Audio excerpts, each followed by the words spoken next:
Grüß Gott, Kinder. Ihr wisst doch, dass der Pumuckl Katzen nicht mag. Wahrscheinlich, weil er ein bisschen Angst hat, sie könnten ihn einmal fangen wie eine Maus. Er ist ihnen gegenüber eigentlich nur mutig, wenn er unsichtbar ist.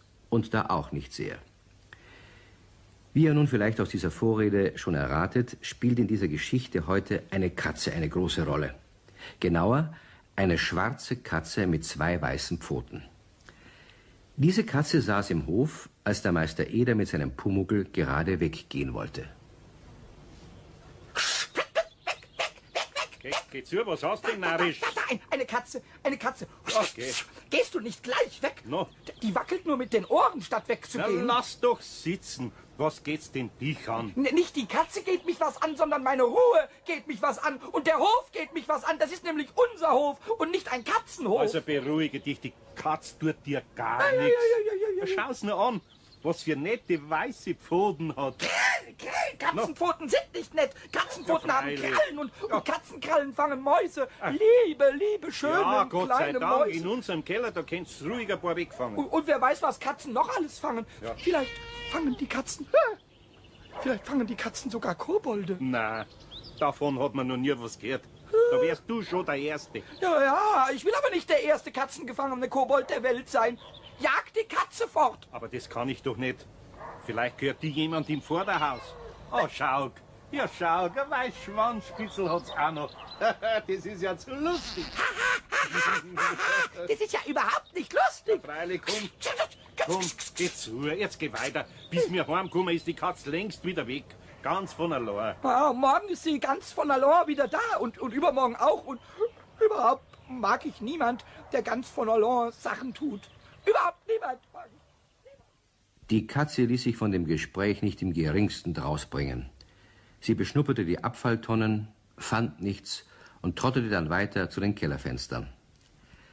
Der Meister Eder und sein Pumuckl aber gingen ihre Straße vor bis zu den Alleebäumen. Und an einem dieser Alleebäume hing ein weißer Zettel.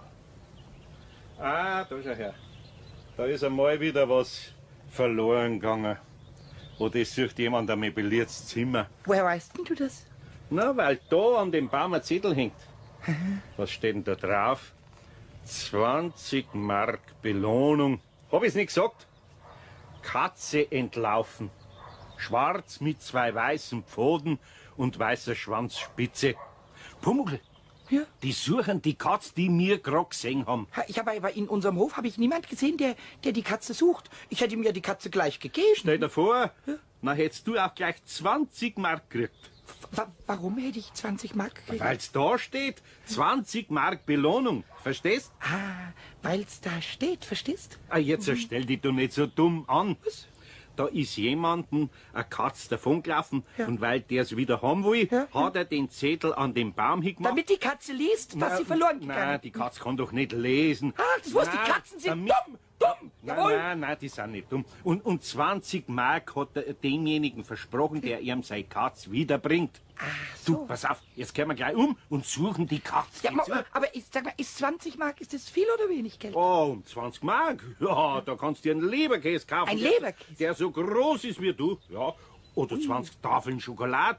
Ah, das ist ja so ein Stoß. So groß wie du oder wie ein Stoß. Auch so groß wie ich? Ja, oder ein Käse. So groß wie ich? Ja, oder 20 Flaschen Bier. 20 Mal so groß wie ich? Jawohl. Oder ein Berggürtel. Doppelt so groß wie du. Und das alles kann ich mir für eine Katze kaufen. Fürs Wiederbringen von der Katze. Ja, also dann will ich sie schleunigst wiederbringen. Ich werde sie am Schwanz bis dahin ziehen, wo sie weggelaufen Aber ist. geht. Ich werde ein ganz großer Katzenwiederbringe-Kobold. Ja. Und dann werde ich ein ganz großer Berge Schokolade-Ess-Einkaufs-Kobold. Aber du wolltest es doch verjagen.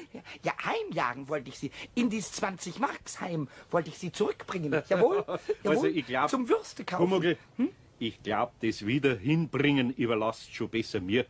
Denn die Leute geben kaum jemanden 20 Mark, der unsichtbar ist. Das ist aber sehr dumm von den Leuten. Aber Aber bitte, geht. bitte. So, und jetzt habe ich keine Zeit mehr zum Reden, sondern nur noch zum Katzenfangen. Katze! Hallo! Und damit ist der Pumuckl wieder Wind zurück in den Hof gerannt. Aber dort war keine schwarze Katze mit weißen Pfoten. Sie war wie vom Erdboden verschwunden. Auch der Meister Eder sah nirgendwo mehr eine Spur der Katze. Beide waren sehr enttäuscht. Und als die Hausmeisterin gerade ihren Kopf zum Fenster herausstreckte, fragte der Meister Eder: Haben Sie irgendwo eine schwarze Katze mit weißen Pfoten gesehen? Na, Vor 5 Minuten war es noch da. Ein weiß Schwanzspitzel hat's auch. erkehrt die einer? Na, so eine Katze wird von jemandem gesucht und zufällig hab ich's vorhin da im Hof herin gesehen. Mei, so eine Katze kann überall hinlaufen. Ja schon?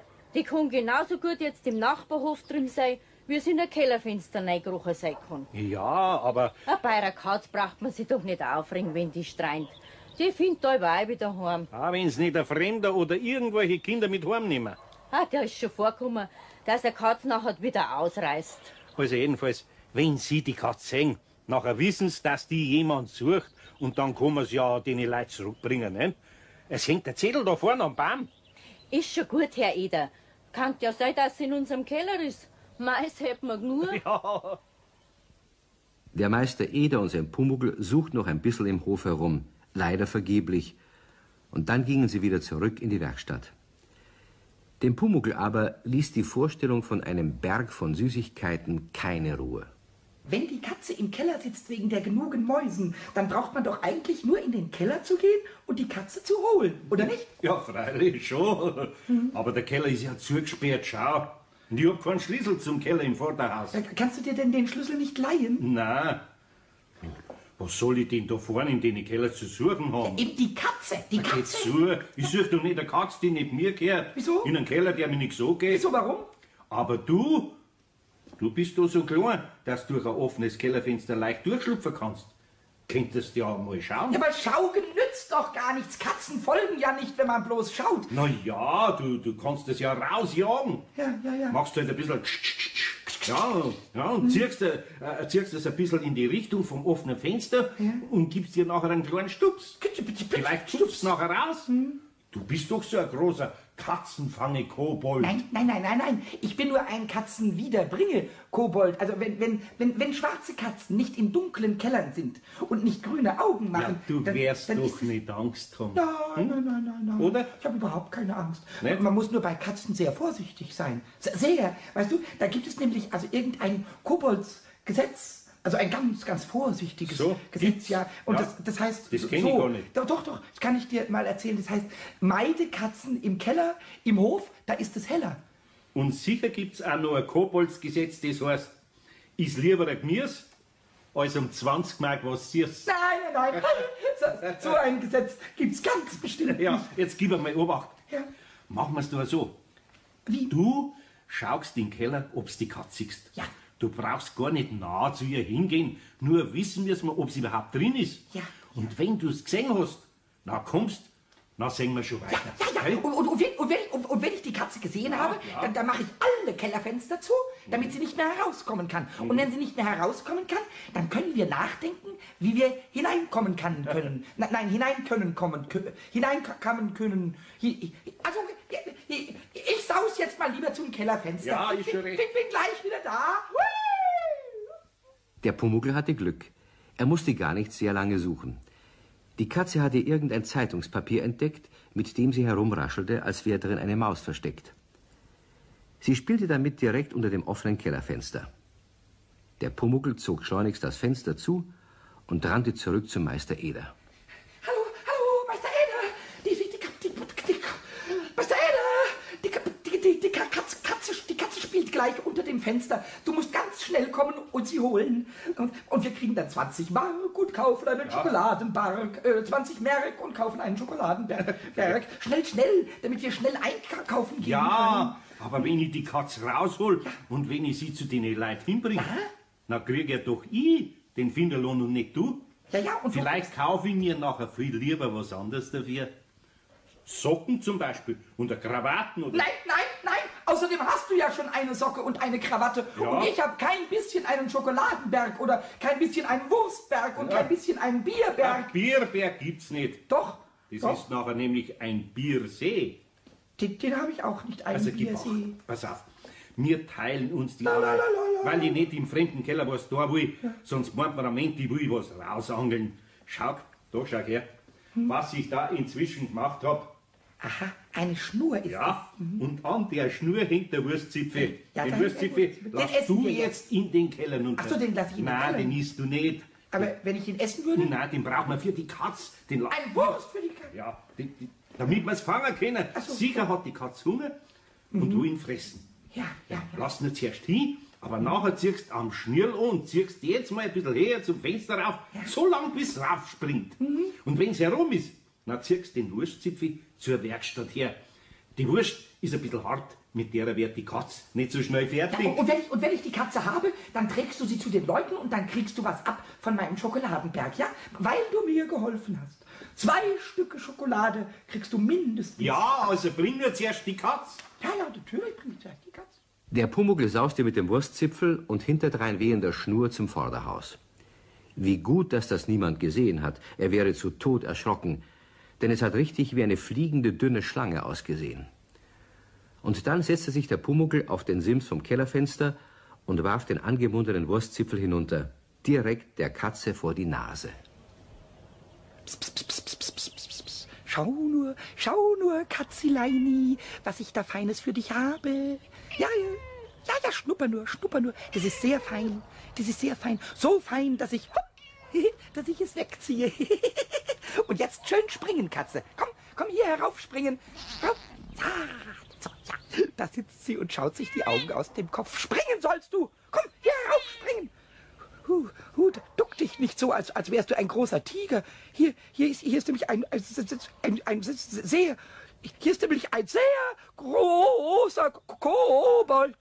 Glaub ja nicht, dass ich klein bin, bloß weil du mich nicht sehen kannst. Ich bin so groß. Nicht den Pumuckl fangen. Oh, die Katze ist mir fast ins Gesicht gesprungen und immer hinter mir her. Oh. Ja, das sollst doch da bis in die Werkstatt rein. Nein, ich habe ihr lieber die Wurst mitsamt der Schnur gelassen, weil es mir lieber ist, wenn sie mich nicht mitfrisst. Die soll doch die Wurst haben. Ist sie jetzt im Hof draußen? Ja, und sicher wartet sie dort draußen, bis ich herauskomme. Ah, du bist mir vielleicht ein Held. Aber das Wichtigste ist, dass jetzt aus dem Keller heraus ist. Ja, nicht wahr? Das ist das Allerwichtigste. Ich habe die Schnur immer wieder so wups hochgezogen und dann habe ich sie nochmal so schwupps und dann hat sich die Katze, die hat eine richtige Wut gekriegt, die Katze. Ja, und dann hat sie sich so geduckt und einen solchen riesigen Sprung gemacht, dass also die Katze fast, also... Hat jetzt da nicht jemand meinen Namen gerufen? Herr Eder, Ihr Katz ist da. Komm mal schnell. Ah, Hausmeisterin. Ja, ich komm schon. Wo ist denn die Katz? Da vorn, gerade wie ich das Fenster aufmache, sehe ich die Katz. Schwarz haben sie gesagt, mit weißen Pfoten. Ja? Da vorn am Hof da ist. So? Schnell, Herr Eder, sonst läuft's raus. Ja? Schnell. Da kommt der Fritz. Fritz, halt die Katz auf. Ja. Mensch, Schorschi. Das ist vielleicht die Katz, wo die Belohnung ausgesetzt ist. Weißt du, wo wir gerade den Zettel gelesen haben? Lasst es nicht aus. Nein, ich hab schon fest. Du, das ist eine schwarze Katz mit weißen Füßen. Und 20 Mark Belohnung gibt's. Schorschi, 20 Mark Belohnung. Das haut hin. Halt's gut fest, die Katz. Ja, Eder, auf der Katz steht eine Belohnung. 20 Mark. Ja, ich weiß schon. Die tragen wir gleich hin. Da kriegt nachher der Schorschi 10 Mark und ich 10 Mark. Weißt du, was ich mir drum kaufe? Das Spiel, wo man mit dem Pfeil auf eine Scheiben wirft. Weißt du schon? Ich spare auf ein Fahrradl. Da habe ich auf einen Sitz 10 Mark mehr. Na ja, nachher tragt's die Katz noch hin. Nehmt den Zettel vom Baum mit, damit der Katzenbesitzer auch richtig an seine Belohnung erinnert wird. Ja, Herr Eder. Sie haben ja die Katz eigentlich auch gesehen gehabt. Gesehen schon. Aber wer es zuerst gefangen hat, das gilt. Lasst euch jetzt nur nicht aufhalten. Und lasst vor allen Dingen die Katze nicht auskommen. Das war ganz gewiss nicht. Als der Meister Eder ohne Katze in die Werkstatt zurückkam, wo der Pumuckl vorsichtshalber zurückgeblieben war, war die Enttäuschung natürlich groß. Oder genauer, der Zorn vom Pumuckl. Ja, aber du kannst doch nicht einfach meine Katze herschenken. Das tust du ja nicht. Und meine 20 Mark und meinen Schokoladenberg. Ich habe doch die Katze gefunden, ich und nicht der dumme Fritz. Und ich Ja. habe die Katze aus dem Keller gelockt, wo ich doch so scheußliche Angst gehabt habe. das schon. Der Fritz, da wir kein bisschen Angst haben müssen und die Katze hätte ihn auch nie auffressen können. Und überhaupt, ich habe mich so auf den Biersee und auf das alles gefreut. Geht zu.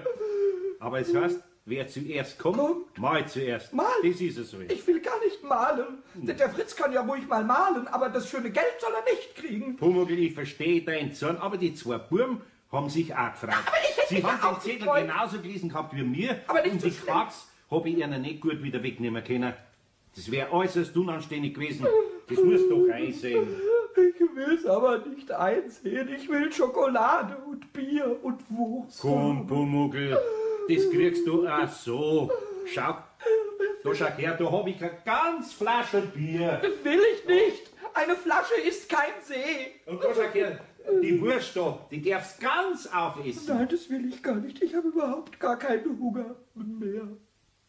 Nun, man kann den Pumuckl ja schon ein bisschen verstehen, obwohl es natürlich keinen Zweifel gibt, dass der Meister Eder den Finderlohn auch den endgültigen Findern überlassen musste.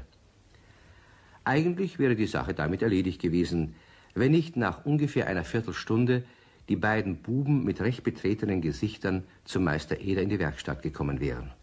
No, habt ihr jetzt eure Belohnung gekriegt? Na, das war so eine Gemeinheit. Ist euch die Katze am Ende wieder rausgekommen? Na, wir haben's hingebracht. Ja. Und den Zettel haben wir auch dabei gehabt. Und der Mann hat die Tür aufgemacht. Und wie er die Katz gesehen hat, hat er gesagt, aha, ihr also habt meine Katz verschleppt. Wir Was? haben noch gar nicht den Mund aufgemacht gehabt. Ja. Habt's nicht erzählt, wo ihr die Katz gefunden habt? Weil habe ich's gesagt. Ich hab sogar gesagt, dass wir sie als Zeugen haben. Ja, und was? Na, zuerst hat er gesagt, wir sollen nicht frech lügen. Dabei hat er mir den Zettel aus der Hand gerissen. So? Er hat gesagt, wir hätten ganz bestimmt die Katz behalten, wenn er nicht die Belohnung ausgesetzt hätte. Und jetzt war er uns auf die Schliche gekommen. Also, das ist doch ein Starkstück. Ja, und wie er nachher gesagt hat, dass ich sie mitbringe als Zeugen, hat er schnell jedem von uns einen 50er gegeben und hat gesagt, den Weg zu einer können wir uns sparen. Also, das wollen wir jetzt da sehen. Wie heißt denn der Mensch? Bichler in der Kirschbaumstraße. So, Bichler. Mhm. Mal schauen, ob er ein Telefon hat. Schauen wir mal. Ja, der hat noch gesagt, dass sie wahrscheinlich mit uns in der einen Decken stecken. Ah, da haben wir einen Bichler, Kirchbaumstraße 2, 67, 43 einmal. 6, 7, 3, 4, 1. So, hat er das gesagt? Das werden wir gleich haben. Bichler, Hier, Eder. Einer ist da gerade ihre Katz wieder zurückgebracht worden. Stimmt's? die Katze ist mir gestohlen worden. Nein, die ist ja noch nicht gestohlen worden. Die Katz ist in unseren Hof rumgestreut und die zwei Buben sind zufällig dazugekommen. Ja, das ist schon möglich, aber Haben Sie die Belohnung ausgesetzt oder nicht? freilich habe ich das, aber nicht für so Lastbuben. Sie, jetzt machen Sie aber einen Punkt, gell? Zwei Buben, die einer ihr Katz zurückbringen, sind keine Lausbums, sondern wahrscheinlich anständigere Menschen als Sie. Oh, Sie, jetzt machen Sie aber einen Punkt. Na, jetzt horchen Sie mal gut zu. Wenn Sie so schäbig sind und Ihr Wort nicht halten, obwohl Sie das öffentlich versprochen haben, und wenn Sie dann noch obendrein versuchen, die ehrlichen Finder zu beleidigen, dann wollen wir sehen, ob wir nicht auf eine andere Art zu unserem Recht kommen. So einer wie Sie, das ist ja kriminell. Da geh ich ja zur Polizei. Was regt Sie denn so auf? Sind Sie denn der Vater? Na, ich bin weder verwandt noch sonst was. Ich bin bloß Zeuge. Und die Hausmeisterin von unserem Haus ist auch Zeuge, dass es sich um einen ehrlichen Fund handelt und dass Sie sich jetzt von denen 20 Mark drucken wollen. Ja, schauen Sie Ihnen den gar nicht. Jetzt regen Sie ja doch nicht so auf. Ich wollte ja bloß nicht als solchen Wirbel heraufbeschweren. Wenn die Kinder auf die Jahre die 20 Mark bestehen, Ja, die bestehen drauf. na, bitteschön, dann sollen Sie sich gleich die 20 Mark holen. Ja, die werden sich die 20 Mark holen.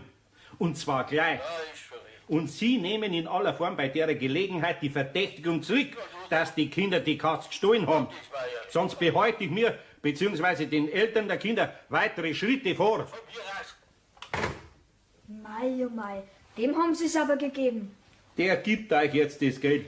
Verlasst euch drauf. Wenn er uns jetzt aber wieder zusammenschimpft, Ah, der wird trauen sie wir nicht mehr hüten. hingehen. Was machen wir jetzt? Wir warten, bis der Hans ankommt, der geht bestimmt mit hin. Wetten, der Herr Bichler, der wird ganz klar, wenn er meinen großen Bruder vor der Tür sieht. Ja, das macht's. So, und jetzt muss ich weiterarbeiten. Die Katz hat mir Zeit genug gekostet. Vielen Dank, Herr Eder, dass Sie das für uns gemacht haben. Ah, nicht der Rede wert.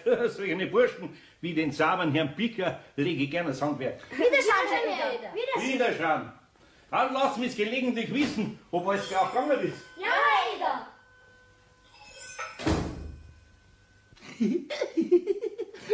Und wenn ich dich es jetzt wissen lasse, dass alles ganz krumm gegangen ist, was sagst du dann?